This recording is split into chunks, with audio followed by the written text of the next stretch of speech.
इस वीडियो की स्टार्टिंग हम क्वेश्चन 16 से करेंगे। ए, बी एंड सी 3 पार्टनर्स हैं जिनका प्रॉफिट शेयरिंग रेशियो हमें दे रखा है 2:3:5।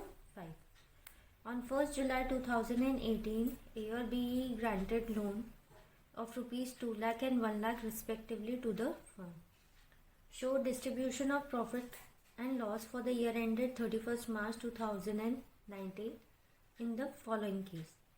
If profit before interest for the year amounted to rupees 7,500, or if the loss before interest for the year amounted to rupees 7,500. सबसे पहले प्रॉफिट लिखेंगे। If profit before interest is 7,500, क्या लिखेंगे सबसे पहले? Profit before interest. Profit always कहाँ पे आएगा? क्रेडिट साइड पे।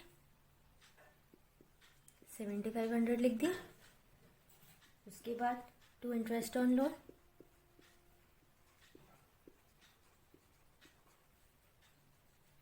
ए ने फर्म को 2 लाख रुपीस का लोन दिया था। इंटरेस्ट की रेट दे नहीं रखी लोन के, तो हम क्या लेंगे? 6/100। पार्टनरशिप एग्रीमेंट में जब इंटरेस्ट ऑन लोन की रेट नहीं दी होती तो हम क्या करते हैं? 6% लेते हैं। लोन दिया कब था? जुलाई में। जुलाई से मार्च तक 9 मंथ्स होते, तो 9 मंथ्स का हमें इंटरेस्ट निकालना होगा 9,000 रुपीज। सिमिलरली हम बी का भी निकालेंगे। बी ने लोन 1 लाख रुपीज का दिया था फर्म को, सेम वही 6% और 9 मंथ्स के लिए। आंसर आएगा 4,500। 9,000 और 4,500 को टोटल करेंगे तो कितना आएगा? 13,500। और कुछ हमें दे नहीं रखा है। डेबिट साइड का टोटल करें। डेबिट साइड ज़्यादा है, 13,500 आया।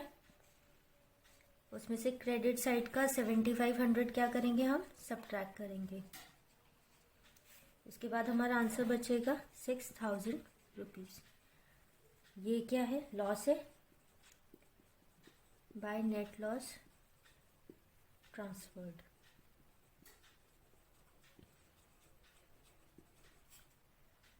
तीन पार्टनर्स हैं हमारे। 6,000 हमें किस रेशियो में डिवाइड करना है? 2:3:5। 2/10। बी के लिए 6,000 इंटू 3/10। सी के लिए 6,000 इंटू 5/10। इसका आंसर आएगा 1,200, इसका 1,800 और तीसरे का 3,000। और टोटल हमने यहाँ शिफ्ट तो ऑलरेडी कर दिया, तो और नीड्स नहीं। अब हम दूसरा केस लेंगे। इसमें हमें लॉस दे रखा है। If loss before interest is 7,500। Loss कहाँ लिखते हैं? डेबिट साइड पर। To loss before interest. हमें दे रखा है 7,500 का। इसके बाद इंटरेस्ट ऑन लोन भी लिखेंगे।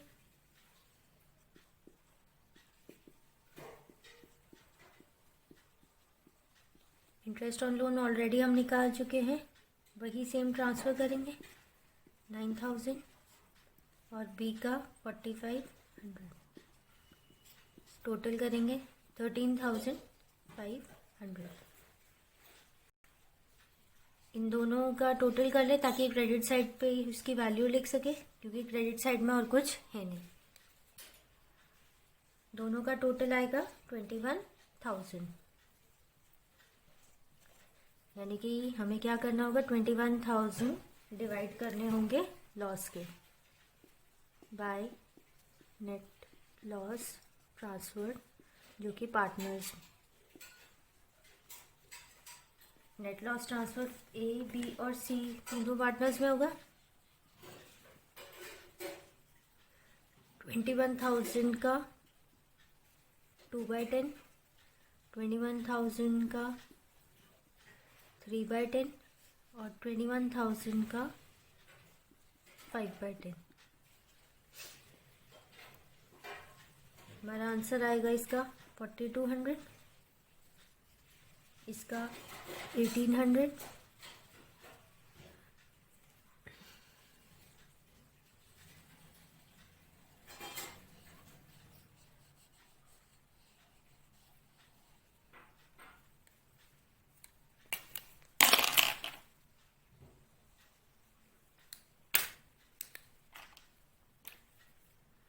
ए का क्या कैसे निकालेंगे 21,000 इंटू 2/10 जो कि आएगा 4200।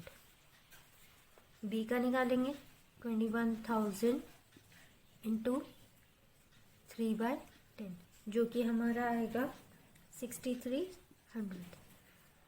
और सी का है 21,000 का 5/10 जो कि आंसर आएगा हमारा 10,500। क्या किया हमने, पहले हमने प्रॉफिट बिफोर इंटरेस्ट के अकॉर्डिंग निकाला। हमें प्रॉफिट दे रखा है, प्रॉफिट क्रेडिट साइड पे आया, फिर वो हमने लिख दिया। फिर हमने इंटरेस्ट ऑन लोन लिया क्योंकि ए और बी ने दोनों ने फर्म को लोन दिया था 2 लाख और 1 लाख रुपीज़ का 1 जुलाई 2018 को। 9,000 और 4,500 उनका लोन आया।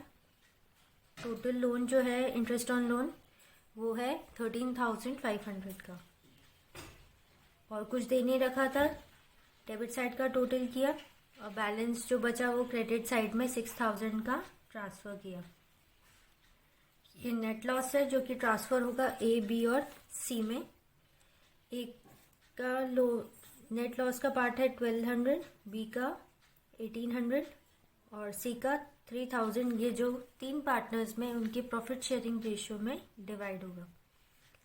नेक्स्ट केस में हमें लॉस दे रखा था तो लॉस हमेशा डेबिट साइड पे आता है 7,500। इंटरेस्ट ऑन लोन वही हमने सेम लिया जो यहाँ लिया था 13,500 आएगा। टोटल किया 21,000। 21,000 हमारा जो आया वो हमें तीनों पार्टनर्स में डिवाइड करना था 2:3:5 में। पहले का आया 4,200, दूसरे का 6,300 और सी का आया 10,500। अब हम स्टार्ट करेंगे क्वेश्चन नंबर 17 से। A, B and C are partners in a firm sharing profit और loss equally. On 1st April 2018, their fixed capital were 8 lakh, 6 lakh and 6 lakh respectively. On 1st October 2018, A advances 1 lakh rupees to the firm, whereas C took a loan of 1,50,000 from the firm on the same date. It was agreed among the partners that C will pay interest at the 10% per annum. Profit for the year ended 31st March 2019 amounted to rupees 4,20,000 before allowing and charging interest on loan. हमें बनाना है partners का current account. सबसे पहले हम general entries करेंगे।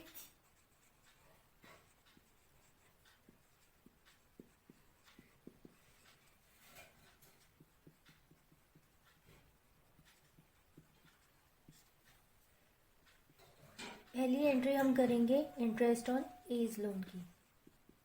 Interest on A's loan account debit to A's loan account, क्योंकि A ने firm को लोन दिया था 1 लाख रुपीज़ का। इंटरेस्ट की रेट दे नहीं रखी और जब नहीं दे रखी होती तो हम क्या लेते हैं 6% पर annum। और ये लोन अक्टूबर को लिया गया था तो अक्टूबर से मार्च के बीच का इंटरेस्ट हमें निकालना होगा 6 मंथ्स का। आंसर आएगा 3,000 रुपीज़। अब ये लोन का इंटरेस्ट हमें कहाँ ट्रांसफ़र करना है, P&L अकाउंट में। P&L account debit to interest on loan account 3,000 rupees. Interest on A's loan.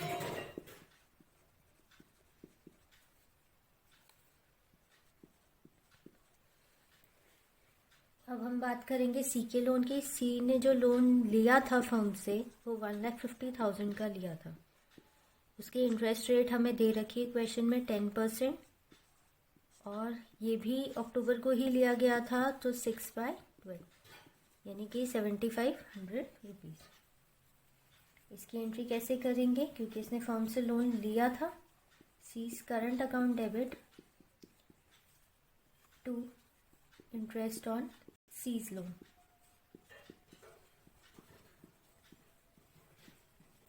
$7,500,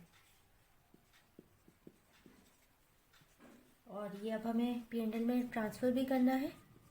interest on C's loan account debit to P&L account 7,500। हमने क्या किया अभी तक, ए ने फर्म को लोन दिया था तो उसकी एंट्री कैसे करी, interest on A's loan account debit to A's loan account. Interest जब हमने सॉल्व करके निकाला तो 1 लाख का 6% था और 6 मंथ्स के लिए था, तो आंसर आया 3,000। फिर जो ए ने लोन लिया है उसे हमें कहाँ ट्रांसफ़र करना होगा, P&L अकाउंट में। तो P&L account debit to interest on A's loan. C ने फर्म से लोन लिया था, इसने दिया था, इसने लिया था, तो उसकी एंट्री हम कैसे करेंगे। उसने 1,50,000 का लोन लिया था फर्म से, 10% उसकी रेट ऑफ इंटरेस्ट थी और 6 मंथ्स के लिए था, क्योंकि वो भी सेम डेट अक्टूबर में ही लिया गया था। 7,500 का लोन है। जब उसने लोन लिया तो एंट्री चेंज होगी, C's current account debit to interest on C's loan 7,500। उसका इंटरेस्ट हमें P&L में ट्रांसफ़र करना होगा। Interest on C's loan account debit to P&L account 7,500। हमें क्वेश्चन में दिया गया था कि हमें पार्टनर्स का करंट अकाउंट बनाना है और हमें बैलेंस जो था वो कैपिटल का दिया था, तो दैट मीन्स हम वो बैलेंस तो यूज़ कर नहीं सकते, लेकिन हमें प्रॉफिट का बैलेंस ज़रूर दिया था 4,20,000, और साथ साथ इन लोगों का क्या था, इंटरेस्ट भी था। हमें प्रॉफिट जो दे रखा था before allowing interest on loan, तो वो था 4,20,000। उसमें ए ने जो लोन फर्म को दिया था वो हमें सब्ट्रैक्ट करना होगा, और सी ने जो लोन लिया था फर्म से उसे हमें क्या करना होगा, ऐड करना होगा। हमारा बैलेंस आएगा 4,24,500। हमें ये वाला जो प्रॉफिट है वो तीनों पार्टनर्स में इक्वली डिवाइड करना होगा। हमारा आंसर आएगा 1,41,500, जो कि हर पार्टनर में इक्वली डिवाइड होगा। क्या था, हमें नेट प्रॉफिट दे रखा था 4,20,000 का, उसमें से हमने ए का जो इंटरेस्ट था वो सब्ट्रैक्ट करना है और जो सी का इंटरेस्ट है उसे ऐड करना है, ताकि हम प्रॉफिट जो है निकाल सकें फॉर P&L एप्रोप्रिएशन, जो कि हमें इसमें यहाँ पे ट्रांसफ़र करना होगा। हमें पार्टनर्स का कैपिटल का बैलेंस दिया है, करंट का बैलेंस नहीं दिया, तो हम उस बैलेंस को नहीं लिख सकते। By P&L appropriation account 1,41,500।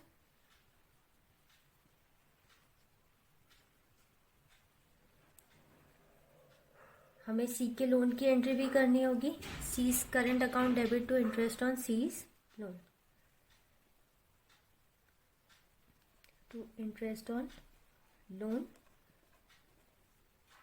सी का लोन कितना था, इंटरेस्ट कितना था, 7,500। क्लोजिंग कर दे to balance C D. Credit side का टोटल कर लो, सेम ही आएगा 1,41,500।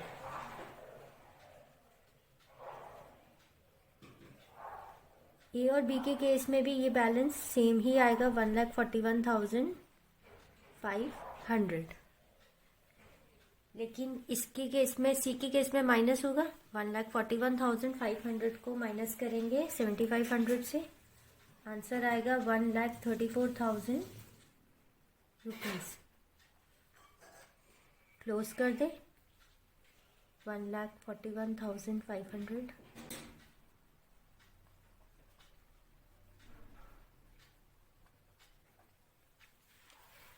हमने पार्टनर्स की करंट अकाउंट में क्या किया, कैपिटल का बैलेंस हमें दे नहीं रखा था पार्टनर्स, क्या कैपिटल का बैलेंस हमें दे रखा था पार्टनर्स का, करंट अकाउंट का ओपनिंग बैलेंस हमें नहीं दे रखा था, तो हमें उसे यूज़ नहीं करना। हमें प्रॉफिट का बैलेंस दिया हुआ था 4,20,000, उसमें से हमें ए का लोन सब्ट्रैक्ट करना था क्योंकि वो फर्म को दिया गया था, और सी का लोन ऐड करना था क्योंकि वो फर्म से लिया गया था। ऐड करने के बाद और सब्ट्रैक्ट करने के बाद आंसर हमारा क्या आया था, 4,24,500। उसे तीनों पार्टनर्स में इक्वली डिवाइड करेंगे, 1,41,500। वो बैलेंस हमने क्रेडिट साइड पे शिफ्ट किया बाय P&L एप्रोप्रिएशन अकाउंट के नाम से। सी के लोन की एंट्री हमें डेबिट साइड पे करनी होगी 7,500, और कोई बैलेंस था नहीं, क्लोज कर दिया। बैलेंस CD में हमारा आंसर आया 1,41,500 ए के केस में, बी के केस में भी 1,41,500 और सी के केस में 1,34,000।